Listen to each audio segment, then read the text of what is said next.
Hello, and welcome back. We are learning about tactical capacity, which you will remember is any behavior that is not a technically explicit behavior. Tactical capacity is the behavior that enables you to be a role model to your direct reports. It's the behavior that guides operational improvements, and it's the behavior that guides others through change. And it's the behavior that allows you to sustain excellence on the job. Organizational tactical capacity is born in the hearts and the minds of every single person that comprises the organization.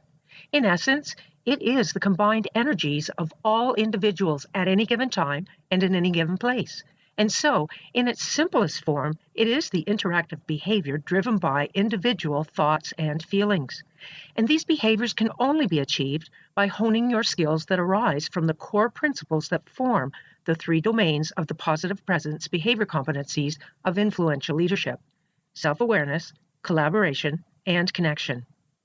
Throughout the course of this program, it's important to understand that you are being presented with a lot of material and ideas. Some concepts and ideas are very new, and some are not so new. Some of the new concepts and ideas will be directly related to your brain, how it works, and how you can make it work even better. You will also be presented with concepts and ideas that require you to take some very deep dives into your feelings and your thought processes. I have no doubt that some of the material you will be presented with will be met with resistance, and that's okay. You may also feel like it's just too much, and that's okay too. Whatever feelings and thoughts that you have, I can assure you it's normal, and I would ask that you just acknowledge the feeling, allow the feeling to move right through you, and then allow your mind to remain open. You will be amazed by how much you can retain and retrieve if you consciously practice opening your mind to new ideas.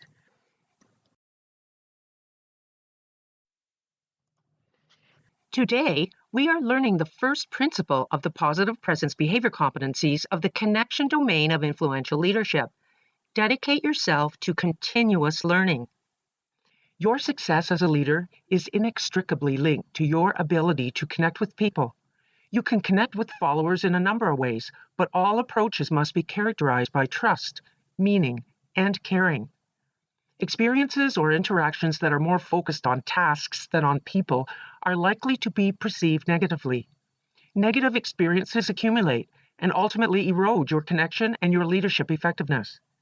Positive experiences, on the other hand, increase your influence and enable you to sustain the connection. Positive experiences and emotional connections with people are what make you a highly effective, enlightened leader. The choice truly is yours, and in order to connect, you must be continuously learning to adjust and adapt to produce the most positive response to any given situation, the response that will result in the optimal outcome for you as a leader, for your organization as a whole, and for the person that you lead. The challenge is to create the necessary mindset that can and will adapt as required. Just as we train and exercise our body for physical fitness, we know from neuroscience research that we must do the same for mental fitness. The knowledge economy and today's knowledge society, with its complexity and speed, has presented us with new challenges that are specific to our mental health. So it is that we must learn to open our mind to actually train our brain for resilience and agility.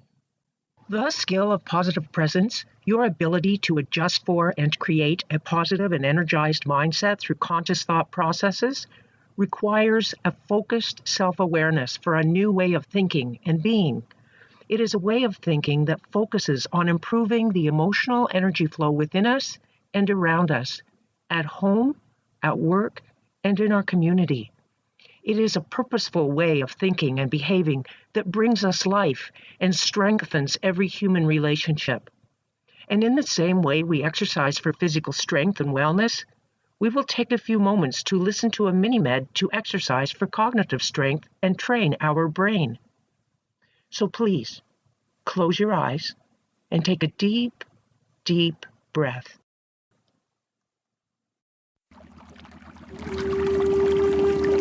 Welcome to the mini-med for training your brain. For the next few minutes, I invite you to sit comfortably and find a place of calm, peaceful stillness within you. letting any thoughts and any tension melt completely out of your body. As you let your body settle in, and as you feel your shoulders relaxing and your thoughts releasing, I invite you to consider a visual representation of the neural pathways of your brain, the thought patterns of your brain. You might imagine them to be like roadways, or railroad tracks, or canyons where energy or water would flow through them. And identify in your brain which are the old thought patterns, the old pathways that you wish to withdraw attention and energy from, and then identify where the newly formed pathways are being laid. Two separate areas of your brain, like roadways or paths, one well-worn and one newly formed. Now imagine that the energy source that has been wearing down those old brain patterns, those old neural pathways, that energy source is withdrawing, like a riverbed drying up from lack of water. Those old, worn pathways are drying up and no longer being used regularly. The energy source is shifting. You can feel it shift. You know that it's shifting and leaving behind the old pathways. The energy is flowing toward the newly formed pathways. It's physically altering the way that you think and the way that your mind works. This energy source gently flows, softly shaping new thought patterns, new ways of thinking, new pathways in your brain and in your mind. This energy source is deepening the new pathways so that they will become your most well-worn ways of thinking. So now, take one more moment and imagine this energy source deepening and solidifying new neural pathways in your brain, gently withdrawing attention where you no longer like it to flow, and easily and effortlessly maintaining and shaping your new thought patterns from here going forward.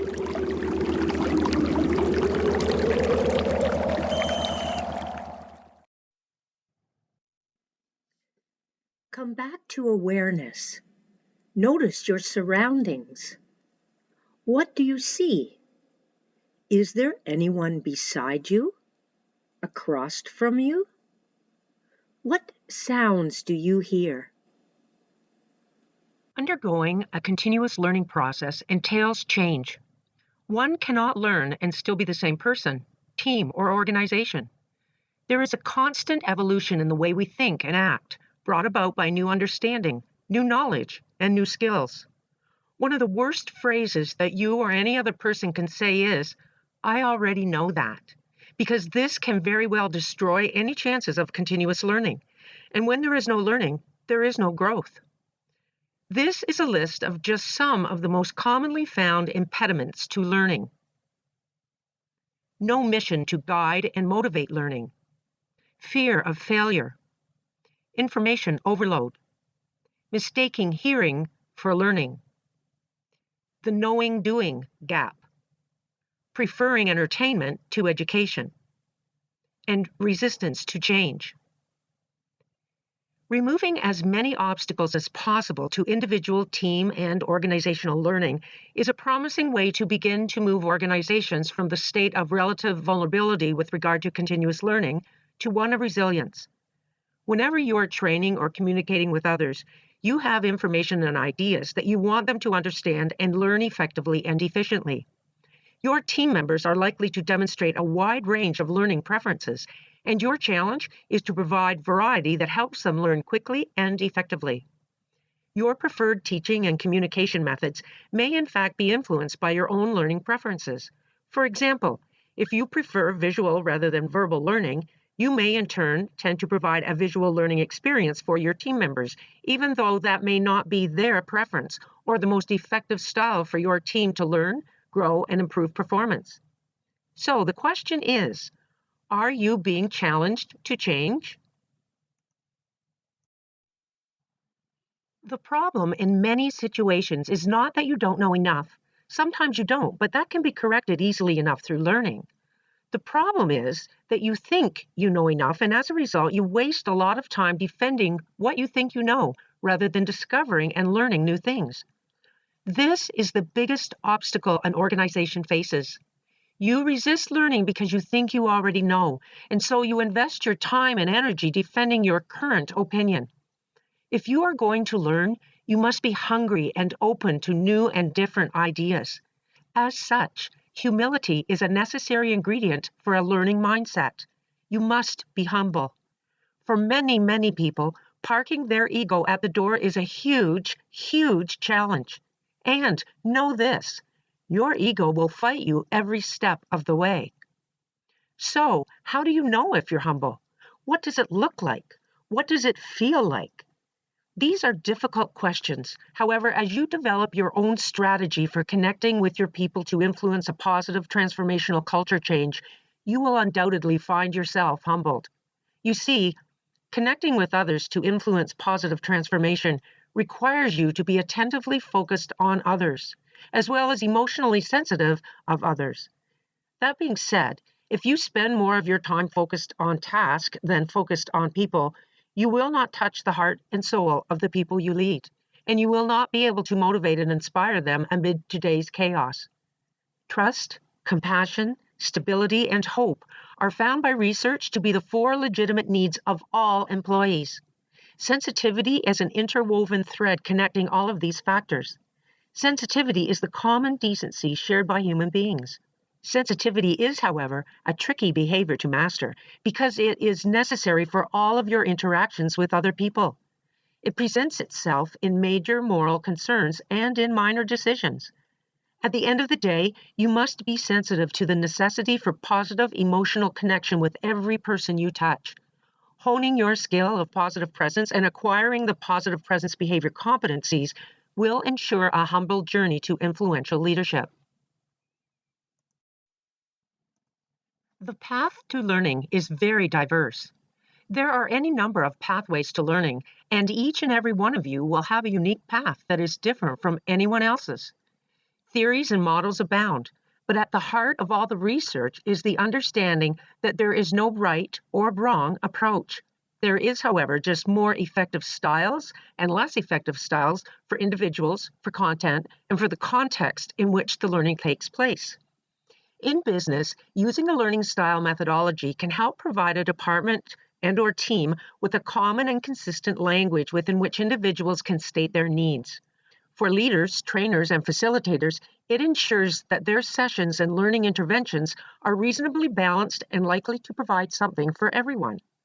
It is therefore beneficial to at least have a high-level understanding of what learning style models are and why they are important.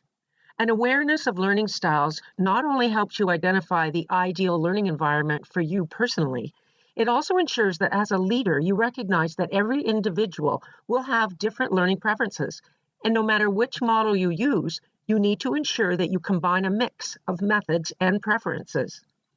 Understanding that other people can have quite different learning preferences, you can learn to communicate your message effectively in a way that many more people can understand. This is fundamentally important, particularly for leaders for whom communication is an important part of creating and sustaining influence. By understanding this and developing the skills that help you learn in a variety of ways, you make the most of your learning potential.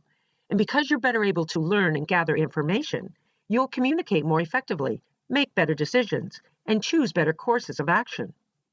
Take time to identify how you prefer to learn and then force yourself to break out of your comfort zone. Once you start learning in new ways, you'll be amazed at how much more you catch and how much easier it is to assimilate information and make sense of what is going on. Ultimately, the biggest impediment to learning is simply refusing to change. So choose a model, any model, be it Learning Styles Index, LSI, Experiential Learning Theory, ELT, VARC, VAC, or DISC, and figure out where your preferences lie, then find out where your team members lie, and check that all of your learning interventions have something for everyone. The action learning model was first developed in the 1940s when it became evident that in the workplace, conventional instructional methods were largely ineffective to improving performance. The model today is as follows. Focus.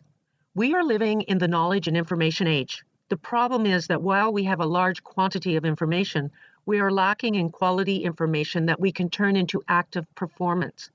Pay attention to taking in only the information necessary to you achieving your goals. Emotionally engage. We have already seen the power of emotion to drive behavior. Use this emotional leverage to get excited about and invest in your own continual learning journey. Practice, practice. You must commit to the hard work and discipline of repetitive, effective practice. Can you think of any skill in your life that you acquired that did not require you to exercise the discipline to practice? Mastery of any skill only comes with a great deal of discipline to practice. Do not equate hearing with learning. Remember the quotation from Einstein? Knowledge is got by experience. All the rest is information. Hearing is not doing, and there is no learning without action. So practice, then performance. Learn from success and failure. Failing forward is a concept written about by John Maxwell. The basic idea in failing forward is that if you can increase your numbers of failures, you will by default increase your number of successes. Maxwell encourages people to learn from their failures to prevent repeating the same mistakes over and over. How many times have you used the phrase in your own life? When are they going to get it? Take the time to reflect on your experience. Have you ever heard a person say they graduated from the school of hard knocks? What are you learning from your daily life experiences? Do you take the time to stop, reflect, and journal about what life is teaching you? Read. The quality of your reading and the quantity of your reading shapes your inner core, your beliefs, and drives your behavior. You may not realize how valuable reading a good book once a month can be to changing your life. Take your time and read for understanding. Reflect on your reading and journal your action steps for change. Before you start reading anything, ask yourself why you are reading it. Are you reading with purpose or just for pleasure? What do you want to know after you've read it? And finally, get a coach. Throughout your development as a leader, you will either create change or proactively adapt to change happening around you. In today's fast-paced business world, it's important to recognize you don't have to go it alone. A coach will guide you through the thinking process to help you understand what changes must be made to succeed in your leadership role. This process helps you outline steps toward positive change. Their role may be part investigative reporter and part sounding board to help you make the right business decisions.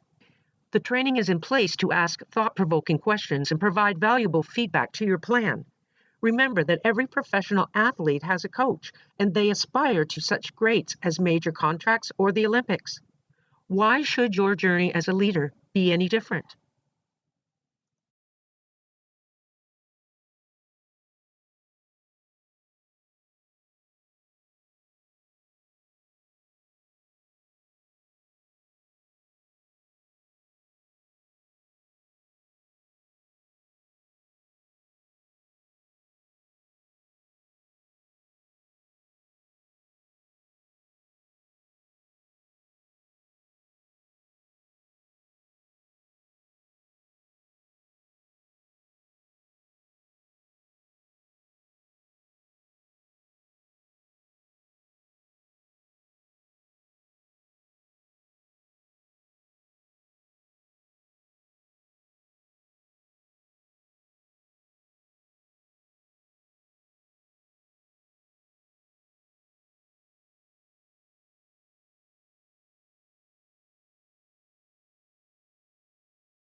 Experiential learning theory posits that learning is the major determinant of human development and that how individuals learn shapes the course of their personal development. Research has shown that learning styles are influenced by personality type, educational specialization, career choice, and current job role and tasks, as well as culture. Development is conceived as multilinear, based on an individual's particular learning style and life path. And the concept of learning style describes individual differences in learning based on the learner's preference for employing different phases of the learning cycle, which are reflective observation, which is watching, abstract conceptualization, which is thinking, active experimentation, which is doing, and experience, which is feeling. A link has been identified between ELT, experiential learning theory, and neuroscience research, suggesting that the process of experiential learning is related to the process of our brain function. Development is conceived as multilinear, based on your particular learning style and your life path. And the concept of your individual learning style is based on your preference for employing different phases of the learning cycle. Because of your hereditary equipment, your particular life experiences, and the demands of your present environment, you develop a preferred way of choosing among the 4 learning modes, which are diverging, assimilating, converging, and accommodating. By increasing your awareness of how you learn, the aim is to increase your capacity for metacognitive control of your learning process, enabling you to monitor and select learning approaches that work best for you in different learning situations. At the end of the day, it is critical to recognize the uniqueness, complexity, and variability in every single person's approach to learning.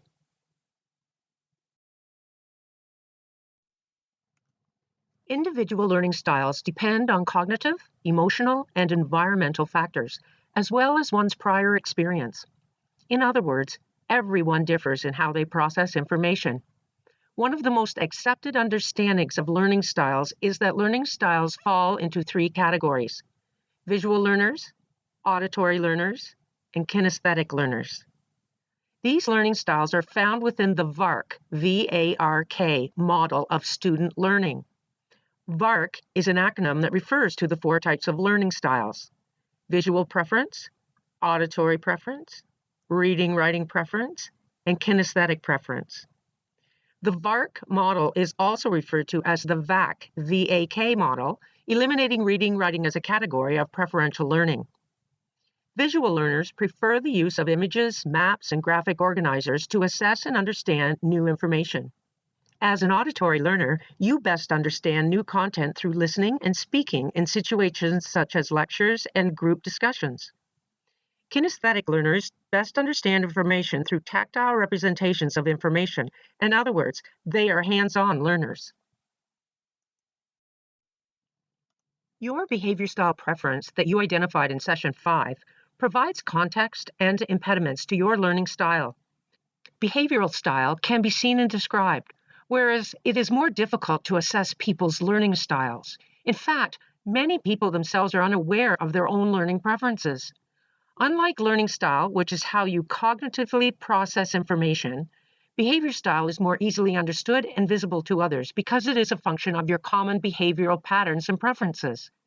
That being said, the following factors are important to consider when dealing with the various behavior styles. Applying behavior style in learning. Because one's behavior is visible to others, an organization, or for that matter, an individual trainer, manager, or coach, can offer resources that suit the needs of all behavior styles. Since this is their natural preference, they will learn more effectively this way and, in turn, will display new skills more consistently on the job. Next, provide learning motivation. Generating motivation and commitment to participate in learning programs is achieved by different means for each behavior style. The biggest mistake is to use a one-size-fits-all approach and develop a learning program that only reflects a single behavior style. This will all but ensure a lack of enthusiasm and motivation for some people. Next, the learning experience. Just as motivation is gained through style-specific methods, the learning experience itself should also reflect style preferences. Clearly describe how the learning program will benefit people back on the job. By balancing activities, the needs of people with different behavioral styles are being met. Reinforce concepts through social learning. When designing post-learning support, make sure the available resources reflect the spectrum of behavioral preferences for the same reasons the learning program itself should appeal to each of the styles. People tend to learn differently depending on their DISC profile behavior style, and they can have different preferences and priorities for working within the learning process. High Scale 1 personalities ask the question, what? What's the point? What's in it for me? What's the bottom line? Scale 1s will be interested in seeing a syllabus or an agenda for what is expected. Also, they tend to be impatient and like a fast pace. They have little tolerance for things that they perceive as mundane or unimportant. Scale 1 love a challenge and they like to be in control. They may question the trainer, the topic, or the training methods. High Scale 2 personalities ask the question, who? Who else is going to be there? Who can I socialize with? Who recommended this training? Scale 2s will generally be open to new theories, new ideas, and new methods of learning. They love to have fun and want to be entertained while learning. Group participation, where they have the opportunity to express themselves, is their idea of a great learning environment. Scale 2 will learn best if the training is short, fast-paced, and stimulating. High Scale 3 personalities ask the question, how? How are we going to learn? How shall we go about this? How can we ever get this all done? Scale 3s tend to be very procedural. They prefer to learn in a step-by-step manner. They appreciate a show, tell, do method of learning.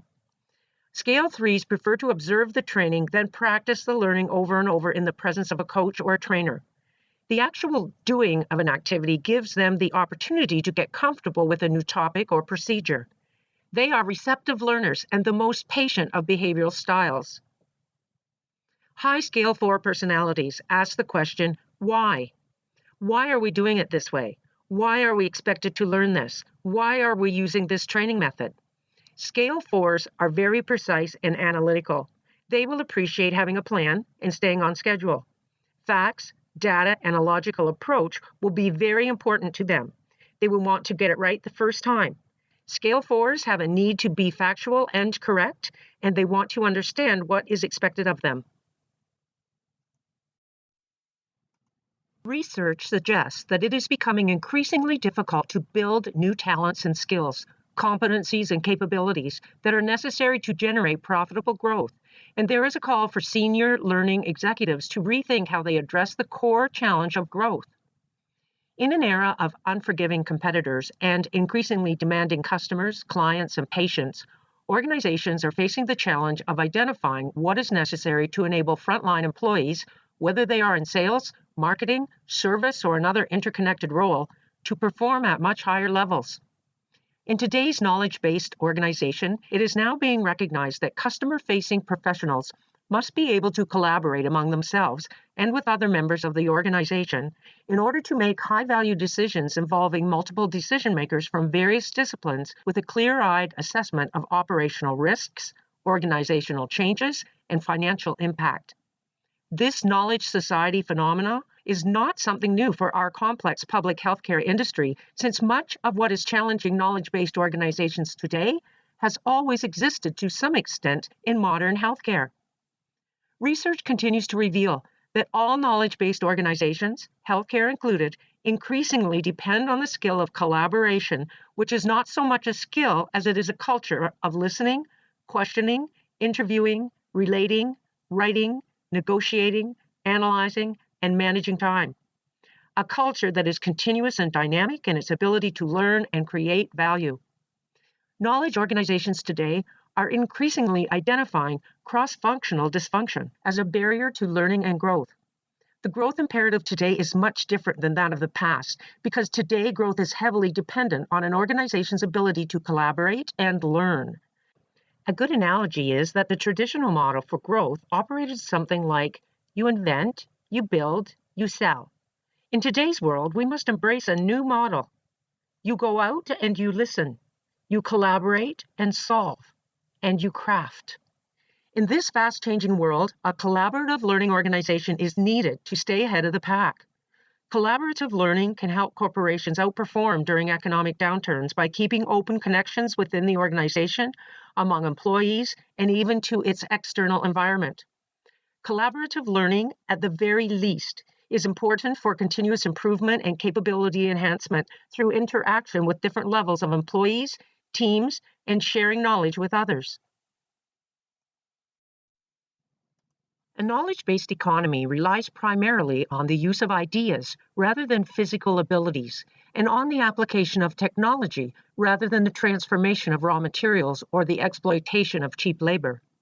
Knowledge is being developed and applied in new ways.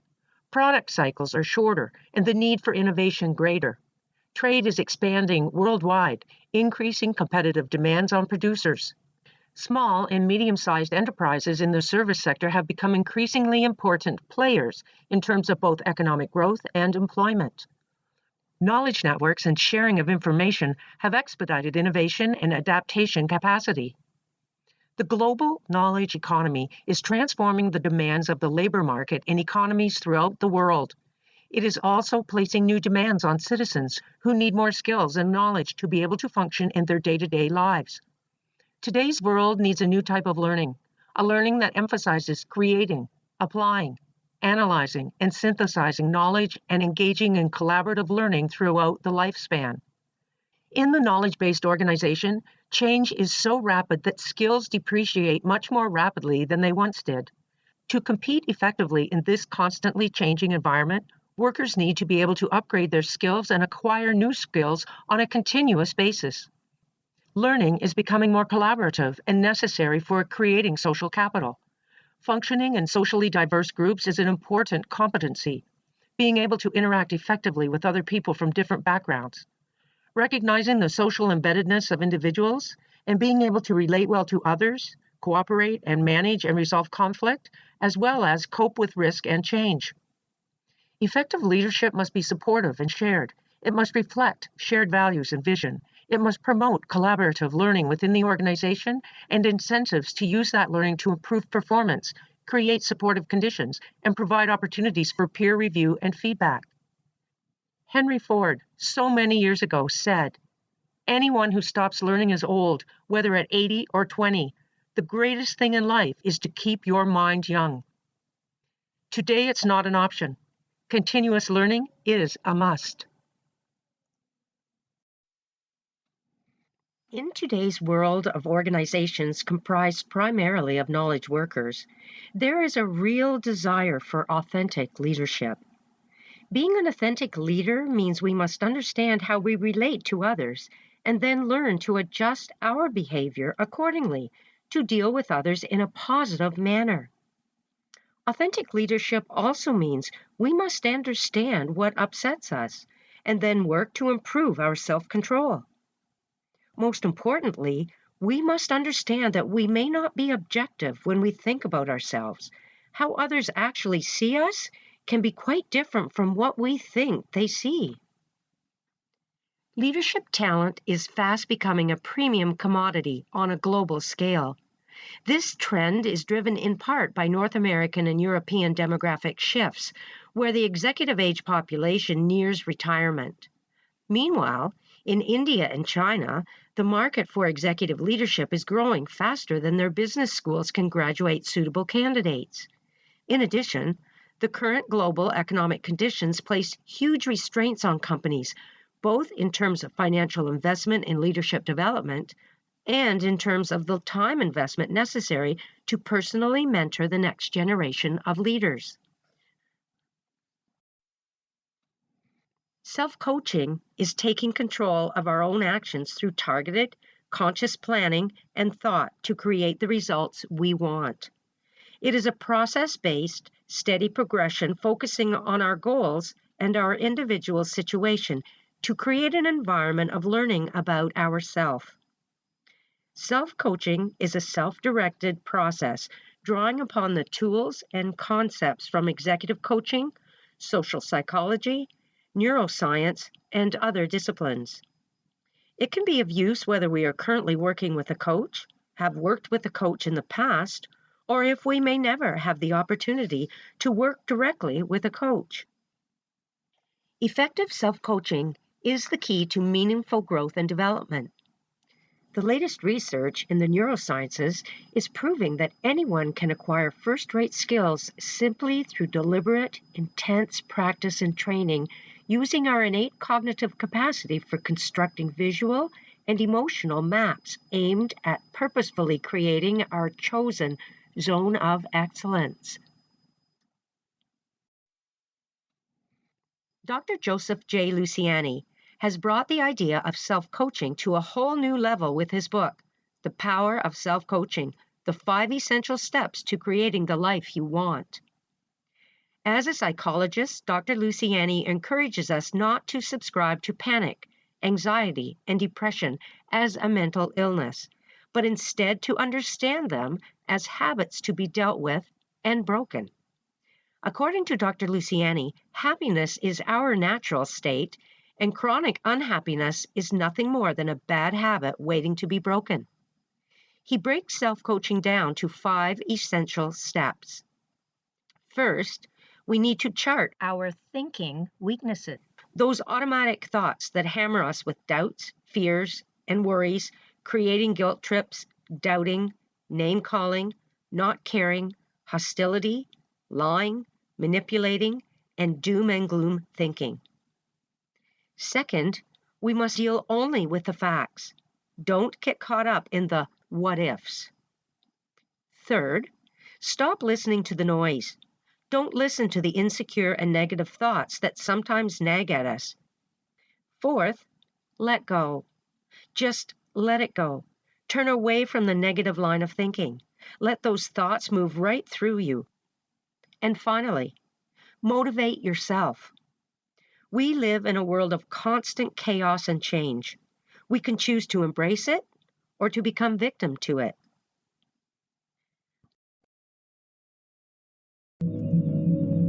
It is now time for a personal check-in. This means that it's a time to be mindful, a time to pause and ask yourself questions.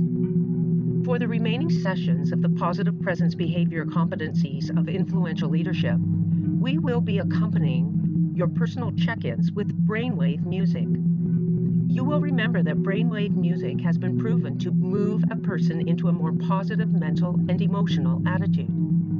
The clip that you are hearing is typical of the theta brainwave state, which has proven benefits such as deeper connection to one's emotions, increased intuition, greater levels of energy and relaxation, enhanced self-awareness, and a greater ability to enter into a highly focused, effortless learning state.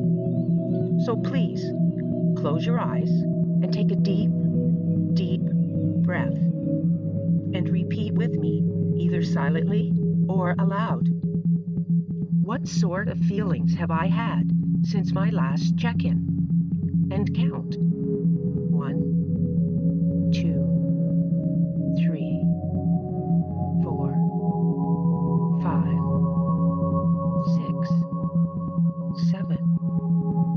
What have my thought patterns been like since my last check-in?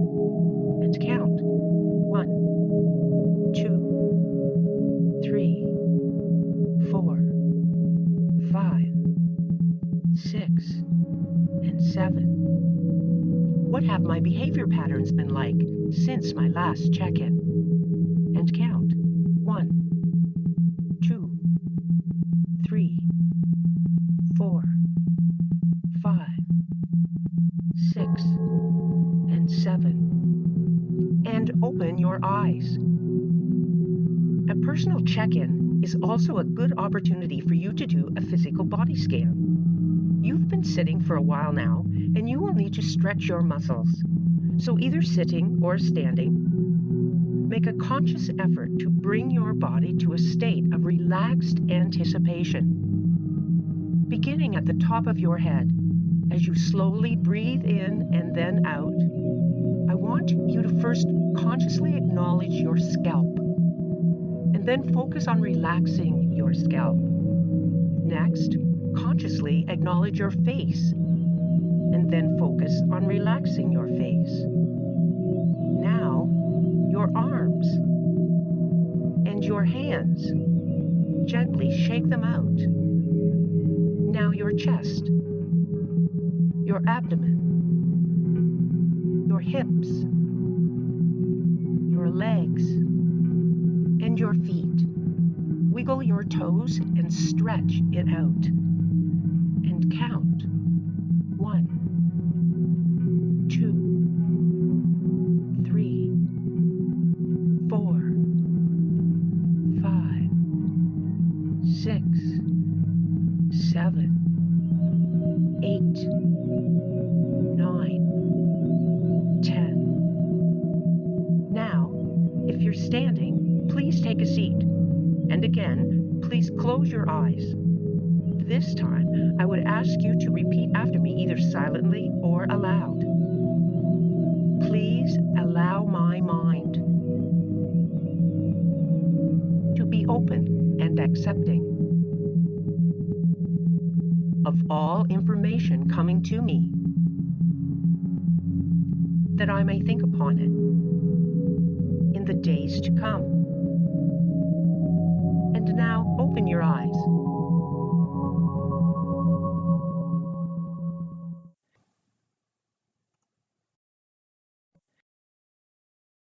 As an influential leader, you resolve problems, create opportunities, and manage events with a positive response to create the most optimal outcome out of the most difficult challenges.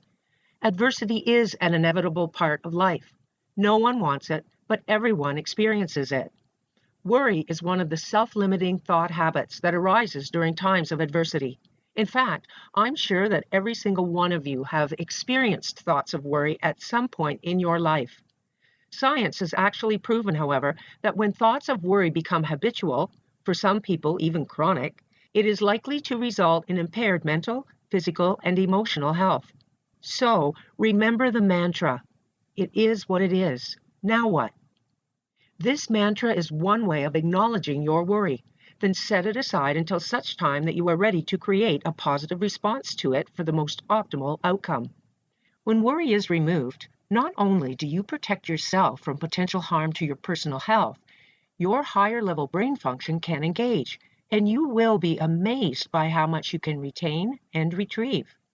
The best way to combat habitual or chronic worry is to replace those thoughts with thoughts and feelings of gratefulness. Because when your brain is activated for gratefulness, it uses its positive pathways and shuts down the negative pathways of worry. When you don't use them, you lose them, fits here because the less often the negative pathways are used, the weaker they become and they lose their habitual nature. When you activate your brain for gratefulness, it uses its positive pathways, the pathways that are feelings of love and peace, the feeling of being blessed that brings with it an understanding that you are good, you are great, you are enough, right here, right now. So for the next couple of minutes, I would invite you to practice your own personal exercise of gratefulness as we just listen. So please close your eyes and take a deep, deep breath.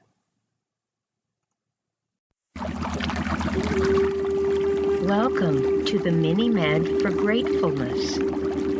For the next couple of minutes, I invite you to sit comfortably, and for the next few minutes, just let your body, every muscle, completely relax any tension right now. And as you feel your body relaxing every muscle, just releasing any tension, you may also notice that your mind is relaxing as well. Just settling in to a deep feeling of calm, warm peacefulness. As you settle into this wonderful, peaceful state, let your mind show you images of those things you most deeply appreciate in your life. There's no need to make it happen. Just in your relaxed state, Invite your intuitive knowing to present images, memories, and thoughts of the events, circumstances, and people in your life for which you feel deep, deep gratitude and deep appreciation for. Just let these memories, these images show themselves in the screen of your mind. Each one, let yourself feel the emotion of deep, deep gratitude and of profound appreciation for this person or this situation. When your body, mind, and soul unite as one in deep gratitude for these amazing, amazing people and things in your life, and as you let your body take one last deep, deep breath in, anchor in this emotion of gratitude physically and emotionally so that you can come back and reconnect to it whenever you feel drawn to it.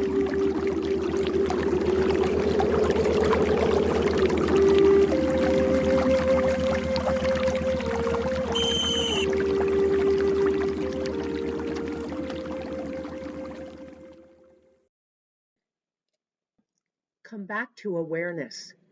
Notice your surroundings. What do you see? Is there anyone beside you? What sounds do you hear? We are now going to take time for reflection. This reflection time is referred to as table time because this exercise is created to be shared with a discussion group of your peers. Feel free to gather around a table with your colleagues or head over to Corporate Harmony's virtual discussion group. This is also a time to stay focused on task. Be present in the moment, right here. You will see notes pages at the end of the manual section for personal use in gathering insights and questions as you move through the material. So take time to put pen to paper. There are never any wrong or bad answers. Seeing your words on paper allows your brain to open up to even greater possibilities. Putting your thoughts and feelings to words on paper opens your mind to your inner wisdom and greatness. Enjoy this time and share your insights with the discussion group. You will find this slide at the bottom of page 17 of Chapter 8 in your manual. Next session, we will be looking at the second principle in the operational behavior domain of connection, manage your priorities and payoff events, and a wee bit about the power of gratitude. So, until then, live each moment of each day with harmony and purpose, and allow your grandest dreams to come true.